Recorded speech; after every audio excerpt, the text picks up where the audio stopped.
Hello everyone, I'm Himanshu Bharti and you're watching Still Studying YouTube channel. Today we are going to learn class 7 history, SST history, chapter 7 tribes, nomads and settled communities. So without wasting any more time, let's get started. So what are we going to learn today? We are going to learn today about tribal societies, pastoral nomads, goons and homes. So start. During the medieval age में several social economic and political developments took place. बहुत सारे social economic और political developments हुए थे. The Indian society was divided on the basis of वर्ना. जो Indian society था वो वर्नाज के basis पे divide कर दिया गया था. During the medieval period में gap between rich and poor increased. तो इन गरीब और अमीर के बीच में जो फर्क था वो बढ़ गया था. There were, however, several communities which do not follow the rules led by Brahmins. तो जो ब्राह्मण्स थे उनके द्वारा जो रूल्स रेगुलेशंस बनाए गए थे, कुछ ऐसी भी कम्युनिटीज़ थी जो इन रूल्स रेगुलेशंस को फॉलो नहीं करती थी. These included tribes, nomads and settle communities.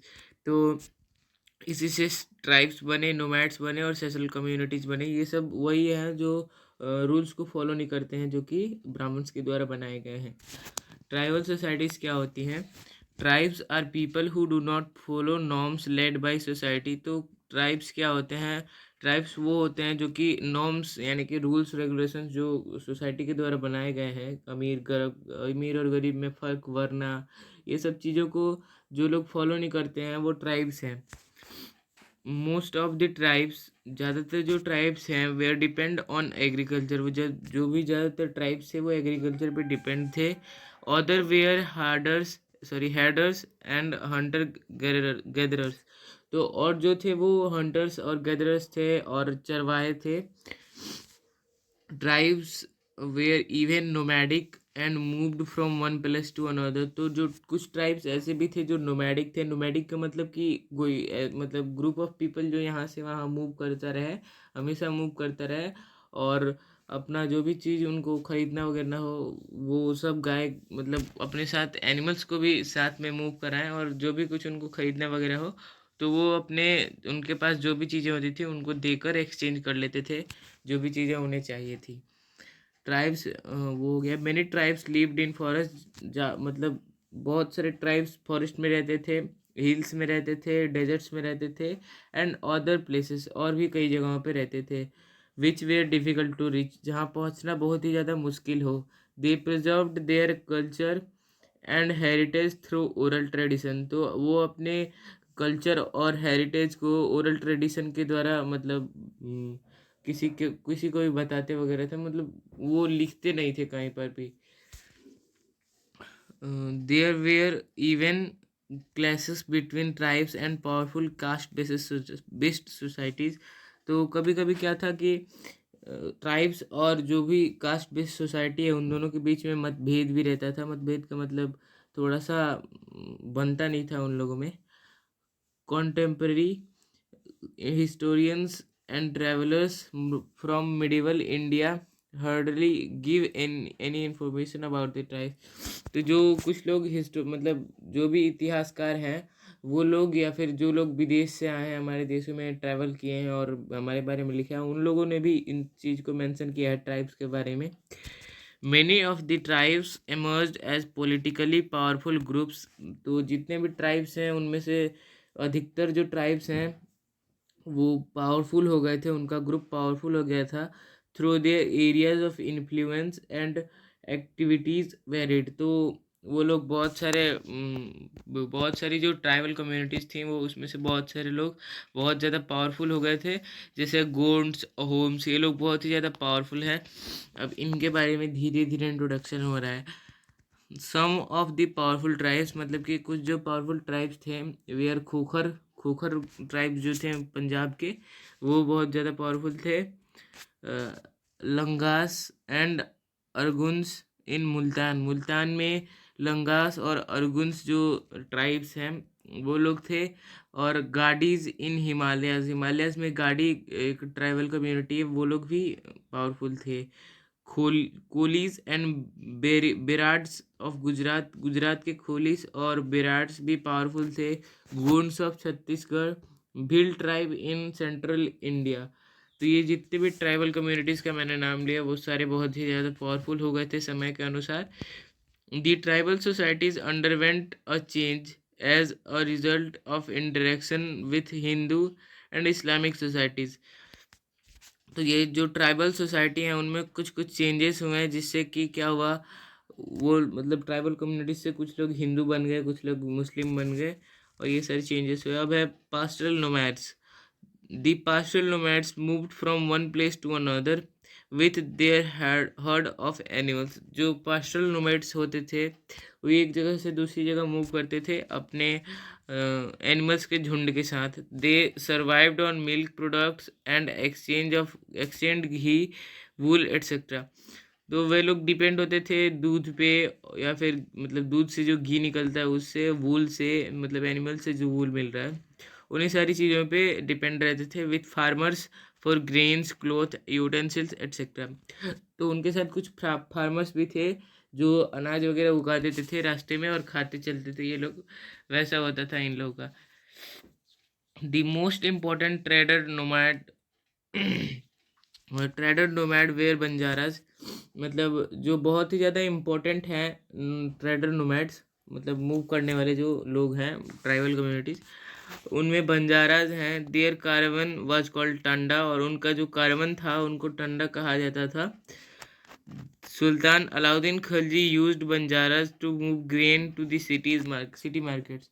तो जो अलाउद्दीन खिलजी थे उन्होंने इन्हीं का यूज़ किया था, मतलब ट्रांसपोर्टेशन के लिए, एक जगह से दूसरी जगह पे ग्रेन्स को पहुंचाने के लिए इन्हीं का यूज़ हुआ था अलाउद्दीन खिलजी के द्वारा। Postal tribes thus basically reared and sold animals like horses and cattle to the prosperous people। इसीलिए जो पोस्टल ट्राइब्स हैं वो बेसिकली अपना जो उनके साथ जो भी एनिमल्स थे उनको बेच देते थे, या फिर जो भी उनसे उनको फ़ायदा होता था वो सारी फ़ायदा को खुद के लिए यूज़ करते थे। Changes in caste structure of India, यानी कि इंडिया में जो कास्ट स्ट्रक्चर है उसमें क्या क्या बदलाव आया है।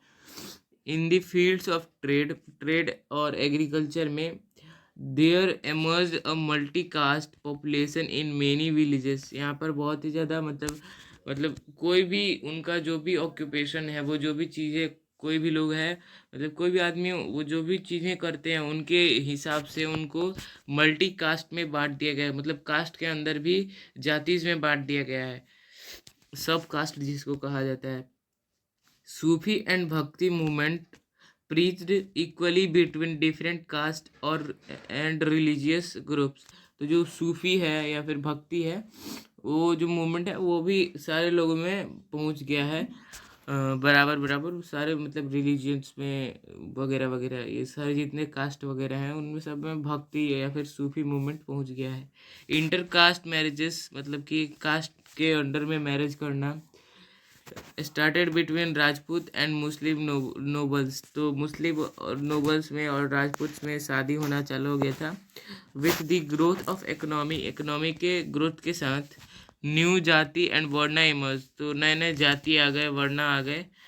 Many tribe become part of rule change. तो ऐसा जो चेंज हुआ, तो जो भी ट्राइब्स थे वो फिर से आ गए इन्हीं लोग के साथ। The Gonds were sometimes referred to by their tribal dialect. तो जो गोंड्स हैं वो कभी कभी उनको रेफर किया जाता है, मतलब कि दर्शाया जाता है उनके अलग अंदाज के लिए, और जो उनका ट्राइबल डियलेक्ट है उसको गोंडी कहा जाता है। दे प्रैक्टिस्ड शिफ्टिंग कल्टीवेशन। उन्होंने शिफ्टिंग कल्टीवेशन मतलब वो लोग करते थे, मतलब कल्टीवेशन ऐसे, शिफ्टिंग कल्टीवेशन ऐसा कल्टीवेशन होता है जिसमें कि एक पार्टिकुलर एरिया का, अगर वहाँ पे एक पार्टिकुलर फील्ड का अगर वहाँ पे बुशेस वगैरह हैं, जंगल वगैरह है, तो उसको काट के वहाँ पे आग लगा दिया जाएगा। उसके बाद उसमें क्रॉप्स उगाए जाएंगे। फिर क्रॉप्स उगाने के बाद अगर लैंड अपना फर्टिलिटी छोड़ देता है तो दूसरे लैंड पे सेम चीज़ें करी जाएंगी। फिर मतलब कुछ समय बाद फिर से उसी लैंड पे आकर फिर से कल्टीवेशन होगा। इसी को शिफ्टिंग कल्टीवेशन कहा जाता है। दी गोंड्स रोज व्हेन दिल्ली सुल्तान डिक्लाइंड। तो गोंड्स का राइज कब हुआ? जब दिल्ली सल्तनत जब हट गया था, तब गोंड्स राइज किए थे। Gond kingdom Gondwana in south eastern Madhya Pradesh was founded in 15th century। 15वीं सदी में गोंड किंगडम गोंडवाना को खोजा गया था साउथ ईस्टर्न मध्य प्रदेश में। अहोम्स कौन थे? The Ahom tribe is traced to some tribes living in Southeast Asia who traveled overland through the forest of Assam। तो अहोम्स ऐसे ट्राइब्स थे जो असम में रहते थे, और वो लोग भी ट्रैवल करते थे लेकिन उतना नहीं करते थे। The religion and culture of Assam, मतलब असम का जो अभी रिलीजन है और कल्चर है, is a fusion of the local tradition and of migrant tribes. तो वो थोड़ा सा मिलता जुलता है, जो ट्राइब्स ट्रेडिशंस है माइग्रेंट ट्राइब्स के, उन्हीं से मिलता जुलता है। The Ahoms belong to a warrior class. जो अहोम्स थे वो वॉरियर क्लास से बिलोंग करते थे। And build roads and irrigation system even before establishing their rule. तो उन्होंने रोड्स भी बनाए थे, इरिगेशन सिस्टम भी बनाया था अपना रूल इस्टेब्लिश करने से पहले। The Ahoms formed the new kingdom by suppressing the older political system of Bhuyans। भुयंस कौन थे? भुयंस लैंडलॉर्ड्स थे। जो अहोम्स थे उन्होंने अपना किंगडम बनाया था, जो भी पहले का पॉलिटिकल सिस्टम था उसी के बेसिस पे। Tribal societies were absolutely different from those which existed in big cities. तो जो भी ट्राइबल सिटीज सोसाइटीज़ थी वो पहले जो मतलब बड़े बड़े जो शहर हैं उनसे बहुत ही ज़्यादा अलग होते थे। Tribal societies did not follow the social rules and rituals prescribed by the ब्राह्मण। जो भी ट्राइबल सोसाइटीज़ थी वो रिचुअल्स, मतलब जो भी रीति रिवाज था ब्राह्मण्स के द्वारा बनाया गया, उन सबको फॉलो नहीं करते थे। Because they divided society into numerous unequal classes. ऐसा इसलिए वो करते थे क्योंकि जो ब्राह्मण्स थे उन्होंने जो सोसाइटीज़ थी उनको अलग अलग पार्ट्स में, अनइक्वल पार्ट्स में बांट दिया था, इसीलिए उनको ये पसंद नहीं था। This societies were known as tribes. मतलब इन्हीं को ट्राइब्स कहा जाता है जो लोग ब्राह्मण्स के द्वारा रिचुअल्स को फॉलो नहीं करते हैं। There was a unique bond of kinship among the member of each tribe। तो जितने भी ट्राइब्स थे उनके बीच में बहुत ही ज़्यादा एक एकता का रिश्ता था। Their main source of livelihood was agriculture. वो एग्रीकल्चर पे ही पूरी तरह से डिपेंड होते थे। हाउएवर हंटर गैदरर्स और हर्डर्स वेयर ऑल्सो देयर। तो ये जो ट्राइब्स थे उनमें हंटर्स गैदरर्स भी होते थे, हर्डर्स भी होते थे, चरवाहे, मतलब वो लोग भी होते थे इन्हीं लोग के साथ। सम ट्राइब्स वेयर नोमैडिक। कुछ ट्राइब्स नोमैडिक थे जो कि मूव करते रहते थे एक जगह से दूसरी जगह। A tribal group control land and pastures jointly and divided this among the household as per its own rules। तो कुछ ऐसे भी ट्राइबल ग्रुप्स थे जो कि एक स्पेसिफिक लैंड पे अपना कंट्रोल कर लेते थे और उसी को अलग अलग पार्ट्स में बांट देते थे लोगों के लिए, और वहाँ पे अपना शासन चालू कर देते थे। ऐसा भी होने लगा था अब। Many large tribes in forest. मतलब जो भी बड़े बड़े ट्राइब्स थे फॉरेस्ट में, हिल्स में, डेजर्ट्स में, एंड मतलब जो भी ज़्यादातर जो ट्राइब्स थे वो ऐसी जगह पे रहते थे जहाँ पर पहुँचना बहुत ही ज़्यादा मुश्किल हो। Tribal people did not keep written records. जो ट्राइबल पीपल्स थे वो लिख के कहीं पर भी रिकॉर्ड्स नहीं करते थे। But they preserve rich customs and oral tradition. लेकिन वो बातचीत करके, मतलब ओरल ट्रेडिशन से ही अपना जो भी कुछ था वो करते थे। Which help historians to collect knowledge about them. जिससे उनको नॉलेज मिला, हिस्टोरियंस को उनके बारे में नॉलेज मिला।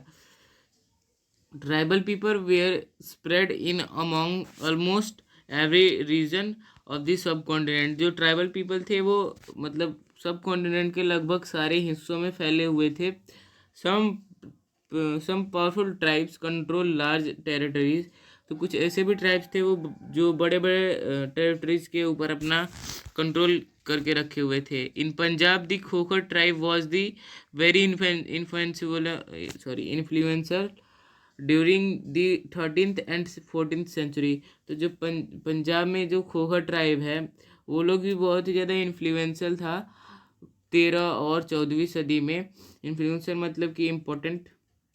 लेटर दी खोखर बीकेम मोर इम्पोर्टेंट, लेकिन बाद में क्या हुआ कि खाखर जो ट्राइब है वो और इम्पोर्टेंट हो गया। इन मुल्तान एंड सिंध, मुल्तान और सिंध में the languages the languages and Arghuns dominated extensive regions. तो जो मुल्तान और सिंध में जो ये लैंग्वेजेस हैं और अर्गन्स हैं वो भी मतलब इम्पोर्टेंट टाइप के हो गए थे। दी बलोचिस मतलब जो बलूचिस्तान है अभी, बलूचिस्तान वो पाकिस्तान के पार्ट में चला गया है, तो उसमें भी कुछ ट्राइब्स थे जो कि नॉर्थ वेस्ट में बलूचिस पाए जाते थे। दी सफर्ड ट्राइब ऑफ गाडीज मतलब कि गाडीज का जो सफर्ड ट्राइब है मतलब कि चरवाहा ट्राइब गाडीज का, वो रहता था वेस्टर्न हिमालयाज में। The north eastern part of subcontinent was dominated by Nagas. तो जो नॉर्थ ईस्ट पार्ट था सब कॉन्टिनेंट का वो नागास और होम्स और भी अलग अलग जो ट्राइब्स हैं उनसे मतलब भरा हुआ था। The Mundas and Santals were important tribe found in Bihar, Jharkhand, Orissa and Bengal। तो मुंदाज और संताल्स जो हैं दोनों ट्राइब्स ये पाए जाते थे, ये कुछ इंपॉर्टेंट ट्राइब्स जो पाए जाते थे बिहार, झारखंड, उड़ीसा और बंगाल में। The Kolis found in Maharashtra, Karnataka and Gujarat. जो कोलीज थे वो महाराष्ट्र में, कर्नाटका में और गुजरात में पाए जाते थे। The Bhils were spread across western and central India. तो जो भील्स थे वो सेंट्रल इंडिया मतलब इंडिया के पूरे बीचों बीच में रहते थे और वेस्टर्न पार्ट्स में रहते थे।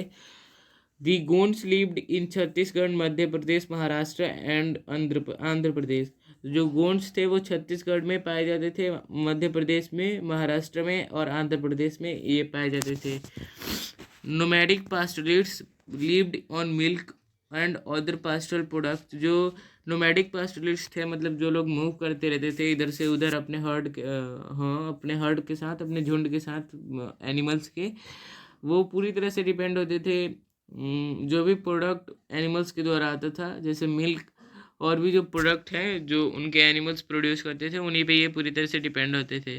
The Banjaras were the most important trader nomads.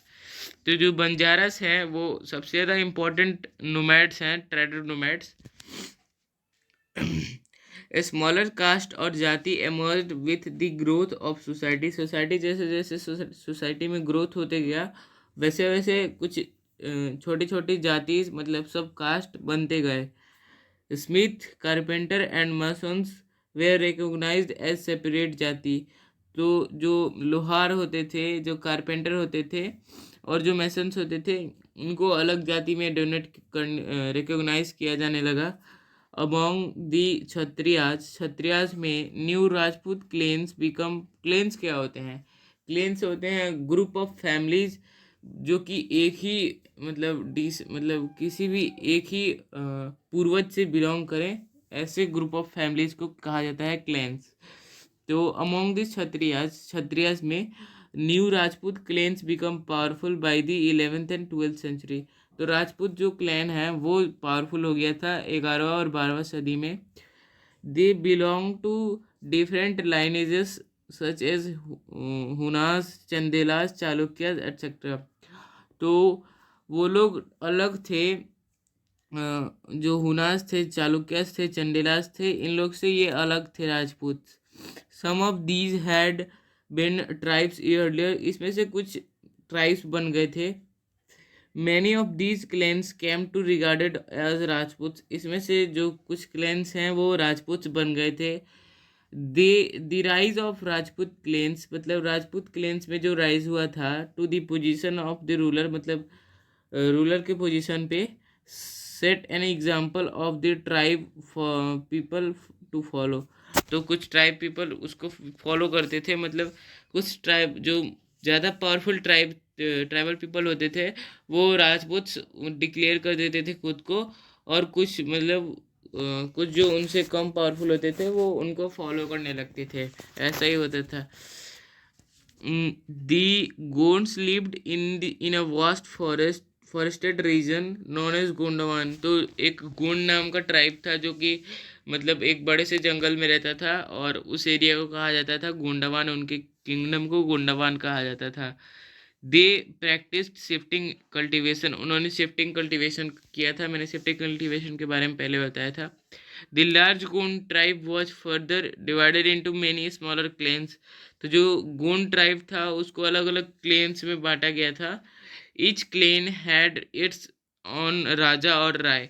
तो जो भी क्लेन्स थे उनके अलग अलग अपने अपने राजा या फिर राय होते थे, राजा कोई राय कहा जाता था पहले। About the time that the power of Delhi Sultans was declining, मतलब जब दिल्ली सुल्तान्स का पावर कम हो रहा था तब ये लोग गोंड किंगडम्स मतलब पावरफुल होना चालू कर दिए थे। Dominated the smaller Gond chiefs, मतलब धीरे धीरे इनके चीफ्स बनने चालू हो गए थे जो कि पावरफुल होते होते अब इनका राज्य चलने वाला था। Akbarnama mention the Gond kingdom of Garhkatanga. तो जो अकबरनामा है, मतलब अकबरनामा अकबर के बारे में उसमें जो भी चीज़ें लिखी हुई हैं उनमें इनके बारे में भी मेंशन किया गया है, गोंड किंगडम गरकटंगा का। Garhakatanga was a rich state, जो गढ़कटंगा था वो रिच स्टेट था। However it was defeated by Mughals, मतलब वो मुगल से हार गया था। Despite that the Gond kingdom survived for some time, लेकिन फिर भी गोंड किंगडम बहुत दिनों तक सर्वाइव किया था। The Ahoms migrated to Brahmaputra valley from present day Myanmar in 13th century. जो अहोम्स थे वो माइग्रेट किए थे, मतलब पहले जो अहोम्स थे वो ब्रह्मपुत्र वैली पे रहते थे, जो प्रेजेंट डे म्यांमार है वो वहाँ से मूव कर दिए थे, कहीं और जाकर बस गए थे। They created a new state by suppressing the older political system of the Bhuyans और लैंडलॉर्ड्स। तो जो अहोम्स थे उन्होंने एक नया स्टेट बनाया था पुराने पॉलिटिकल स्टेट के हिसाब से ही, भूयांश के बेसिस पे उसी तरीके से उन्होंने बनाया था स्टेट नया। ड्यूरिंग द 16th सेंचुरी, 16वीं सदी में they annexed the kingdom of Chutiyas and of Koch Hajo. तो कुछ नए भी किंगडम बने थे, जैसे छतियाज का किंगडम हो गया, कुछ कोच हाजा भी एक किंगडम है, and subjected many other tribes, कुछ और ट्राइब्स भी बने। Thus they build a large state, इससे मतलब ये लोग बड़े बड़े लार्ज स्टेट्स बनाने लगे, बड़े बड़े स्टेट्स बनाने लगे। However they faced many invasions from south west and finally they were defeated by Mughals.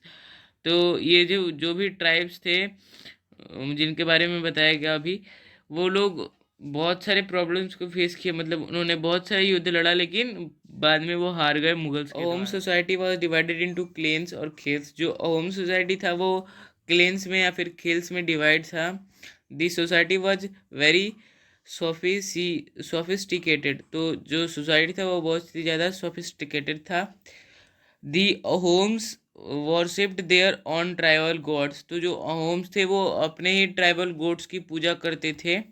However in the region of Shiv Singh Hinduism, जो शिव सिंह थे बिकेम द प्रोडोमिनेंट रिलीजन। तो जो शिव सिंह का जो हिंदुइज्म है वो एक बढ़िया रिलीजन बन गया आगे चल के। But the Ahom kings did not completely give up their traditional beliefs.